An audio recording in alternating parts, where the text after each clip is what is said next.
This is Leicester Till I Die TV. Watch and subscribe on YouTube and listen on your podcast platform. Hi everybody, Jerry Taggart here.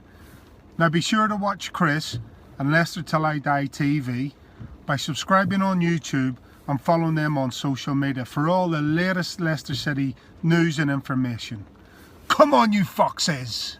Strap yourself in because we're set up, switched on and ready to go.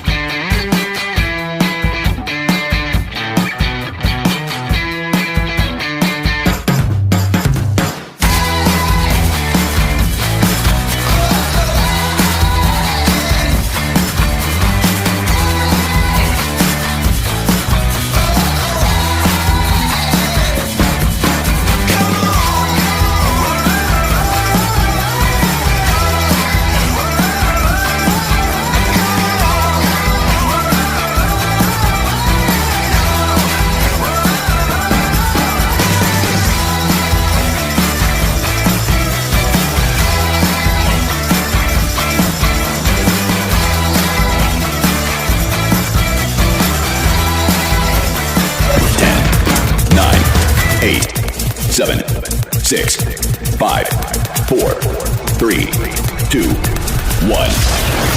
And it's live! G'day everyone, welcome to the Leicester Till I Die Transfer Show. In today's episode we'll be looking at the striker Patson Daka. So Patson Daka, he plays for RB Salzburg, although the chances are I'll probably say RB Leipzig at least one or two times during this episode, so if I do say Leipzig, it's actually Salzburg. So he's been playing in the Austrian Bundesliga for a few years now, and he sort of the last couple of seasons really took off. Like he was playing alongside Erling Haaland for a bit before he moved to Borussia Dortmund, and then since Haaland's left, he's sort of been their main striker. He's scoring goals at an insane level at the moment. So according to the most recent reports that have happened like the last 3 or 4 days, it looks like the deal's almost completed, and we're going for him instead of Odsonne Edouard, who we've been linked with for about the last 18 months, obviously the Celtic striker with the Brendan Rodgers connection, but to be honest, I'm not that disappointed with not getting Edouard because Daka, he looks like a seriously good player, like one of those potential wonder kids that can turn out to be a really top class player. So just looking at the way he plays and also a lot of stats about the way he plays, there's a lot of similarities between him and Vardy. Great attacking runs and getting in behind, like his acceleration and pace is absolutely incredible, like one of the quickest players I've seen. Gets in behind so quickly, gets to his top speed quickly as well, which is really important. Like we're seeing with Vardy, his top speed's still really good, it's just it takes a bit longer to get there nowadays compared to what he did 3 or 4 years ago. But even compared to Vardy at his peak pace, Daka would probably still beat him easily. That's how quick this guy is. So obviously there will be some concerns over him as he's only played in the Austrian Bundesliga, which obviously is nowhere near the level of the Premier League. That being said, you look at the way that he is playing and you can see that definitely some of it will translate to a bigger league. So Daka, he scores on average a goal every 2 shots on target, which is absolutely insane. So really how clinical they are in front of goal is what you're looking for players in the lower leagues, not necessarily the amount of goals they score, but what they do with their chances, because there could be some players who get heaps and heaps of goals in the lower leagues, but it takes them 15, 20 shots every game or something like that, whereas Daka, he only gets a handful of touches and he scores a goal at an insane rate.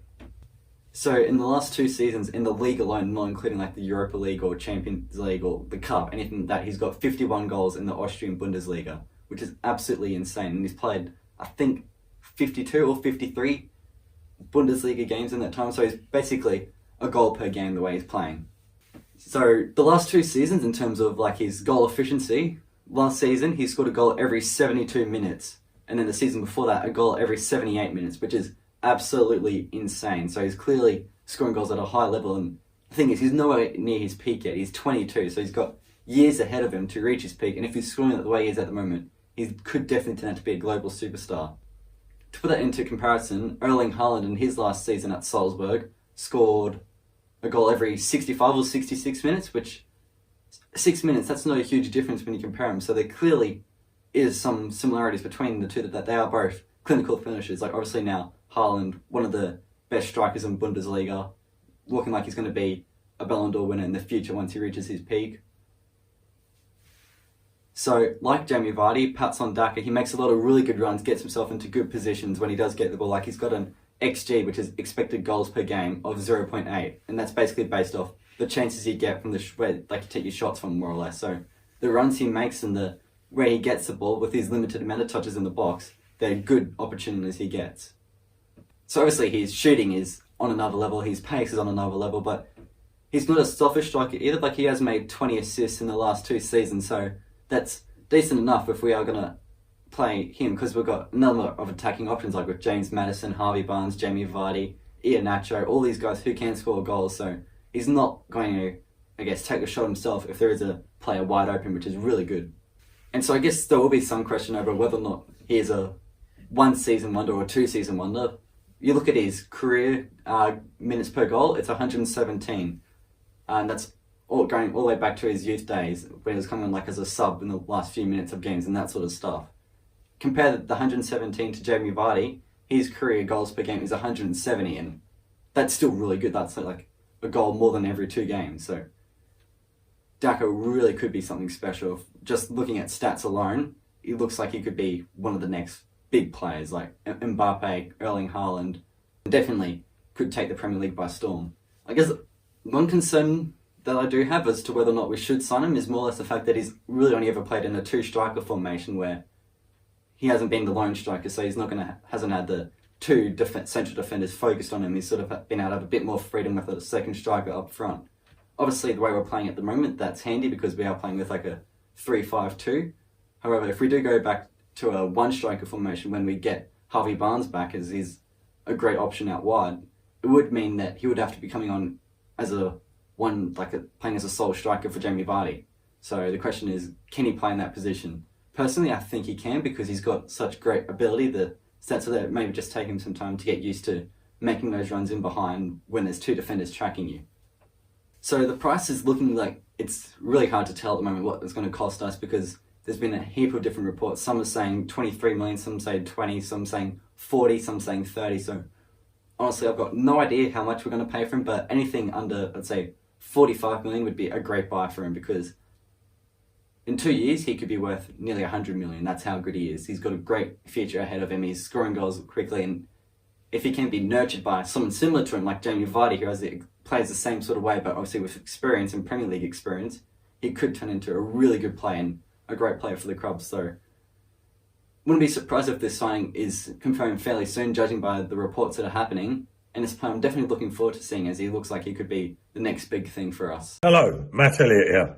Be sure to watch Leicester Till I Die TV on YouTube and follow all their social media platforms for all the latest updates and news on Leicester City Football Club. Thanks for watching Leicester Till I Die. This is Chris saying goodbye, and see you next time.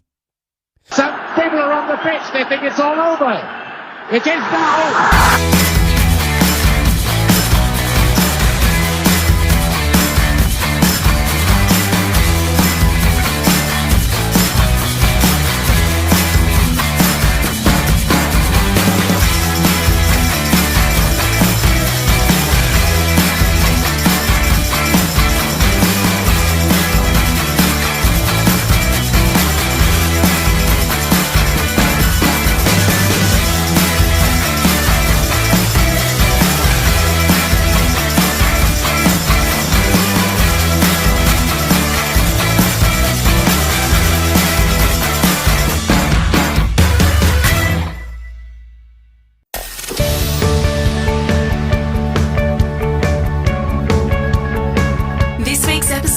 Come to an end. But the fun doesn't have to stop here.